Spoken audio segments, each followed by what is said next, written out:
জামাতের উপর খুব বড় আকারের অর্থনৈতিক সুনামি, রাজনৈতিক সুনামি অনেকটা অনিবার্য। এই দলটি যারা করে এর মধ্যে 99.99% লোকই on good faith and good trust. তারা বিশ্বাস করেন যে জামাত করলে জান্নাতে যাওয়া যায়। তারা বিশ্বাস করেন জামাত যারা করে ভালো মানুষ। তারা বিশ্বাস করেন যে জামাত যদি করা হয় তাহলে কোনো না কোনো দিন দেশে খেলাফত প্রতিষ্ঠিত হবে। দেশে সেই যে খেলাফতের যুগে গল্পের মতো যে শাসন ব্যবস্থা ছিল এরকম শাসন ব্যবস্থা প্রতিষ্ঠিত হবে এবং এই কাজ করার মাধ্যমে তারা সদগায়ে জারিয়া লাভ করতে পারবে। এজন্য জামাতের যারা সদস্য রয়েছেন সারা বাংলাদেশে তারা নিয়মিত চাঁদা ইচ্ছায় দেন, স্বেচ্ছায় দেন।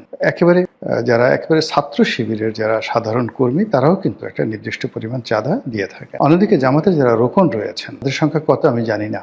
এই রোকনরা তাদের যে বাৎসরিক আয় সেই বাৎসরিক আয়ের একটা বিরাট অংশ স্বেচ্ছায়, কখনো 5%, কখনো 10%, এমনকি 20% শোনা কথা আমি জানি না, তারা জামাতের ফান্ডে জমা দেন। এবং এদের সংখ্যা যদি 2 কোটি হয় তাহলে কি পরিমাণ হয়, এবং এই কাজগুলো তারা খুব সততার সঙ্গে করেন। তো জামাতের যে ফান্ড, তারা যে নর্মাল চাঁদা নেন, রোকনদের আয়ের একটা ইনকাম রয়েছে, সেই ইনকাম নেন। এই ফান্ডের বাইরে তারা অনেকগুলো ব্যবসা প্রতিষ্ঠান পরিচালনা করেন সমবায়ের ভিত্তিতে, তারপর প্রাতিষ্ঠানিকভাবে, এবং অনেকগুলো প্রতিষ্ঠান যেমন ইসলামী ব্যাংকের মতো প্রতিষ্ঠান, তারপর ইসলামী ব্যাংক, হাসপাতাল, ইবনে সিনার মতো প্রতিষ্ঠান, এগুলো রীতিমতো যাকে বলে একটা ট্রাস্টের মতো অবস্থা তৈরি হয়ে গেছে। এবং এখান থেকে বিভিন্নভাবে বিভিন্ন ওসিলাতে জামাতের যে ফান্ডিংটা হয় সেই ফান্ডের পরিমাণ কত আমরা জানি। তবে একথা সত্য যে জামাতের জেলা পর্যায়ে, উপজেলা পর্যায়ের যে নেতৃত্ব রয়েছে তারা নিয়মিত জামাত থেকে মাসোহারা পান, এবং এটা যেন তেন মাসোহারা নয়। একজন মানুষ যেন সমাজে সম্মান সহকারে, মর্যাদা সহকারে ভালোভাবে বসবাস করতে পারেন, এজন্য জামাত থেকে তাদেরকে টাকা দেয়। ফলে তারা নির্ভর হয়ে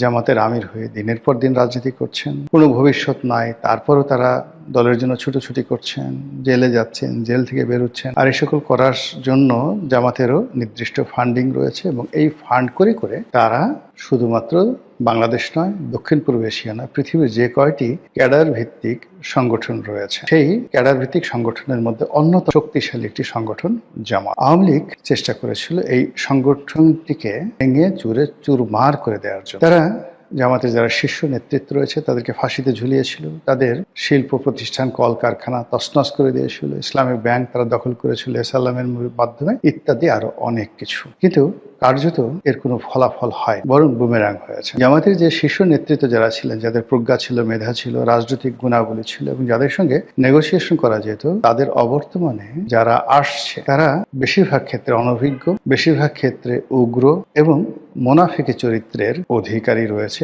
অনেকে। আর এদের যে ব্যক্তিগত সততা, এটা আগের জমানার জামাতি নেতাদের মতো নয়। ফলে জামাত ইটসেলফ এখন নিজেদের জন্য একটা সমস্যা, রাষ্ট্রের জন্য সমস্যা, এবং সকলের জন্য সমস্যা। এবং গত 17 মাসে আমরা তাদের যে কর্মকাণ্ড দেখেছি, গত 17 মাসে তাদের যে দাপট দেখেছি, গত 17 মাসে তারা যে কাজগুলো করতে চেয়েছে সেই কাজগুলো যেভাবে তারা করার চেষ্টা করেছে, এখন সবকিছু তাদের জন্য বুমেরাং হয়েছে। তারা মনে করেছিল যে এভাবে অনন্তকাল তারা যাবে, তারা মনে করেছিল তারাই রাষ্ট্র ক্ষমতায় আসবে, তারা মনে করেছিল যে তাদের অনুমতি ছাড়া, তাদের সাহায্য ছাড়া, তাদের সহানুভূতি ছাড়া এই বাংলাদেশে অন্য কেউ রাজনীতি করতে পারবে। ফলে তাদের মধ্যে অনেকটা বাদশা হারুন আর রশিদ, খলিফা আল মনসুর, খলিফা হাদি, কিংবা আব্বাসী খেলাফতের প্রতিষ্ঠাতা আবুল আব্বাস আস-সাফা, কিংবা উমাইয়াদের সেই বিখ্যাত খলিফা আল ওয়ালিদ, হাজ্জাজ বিন ইউসুফ, এরকম একটা ভাবসাব তাদের মধ্যে চলে এসেছিল। এই সময়টিতে তারা বন্ধুকে বন্ধু মনে করেনি, শত্রুকে শত্রু মনে করেনি। তারা মনে করেছে নজরুলের সেই বিদ্রোহী কবিতার মতো, যখন যা ইচ্ছা এই কাজ করে তারা এসা আলমকে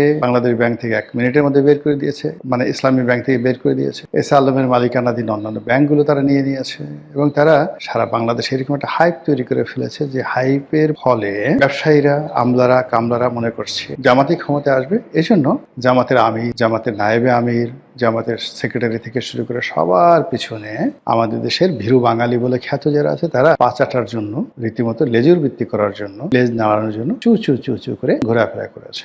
যাই হোক, সময়ের বিবর্তনে জামাতের plan A, B, C fail.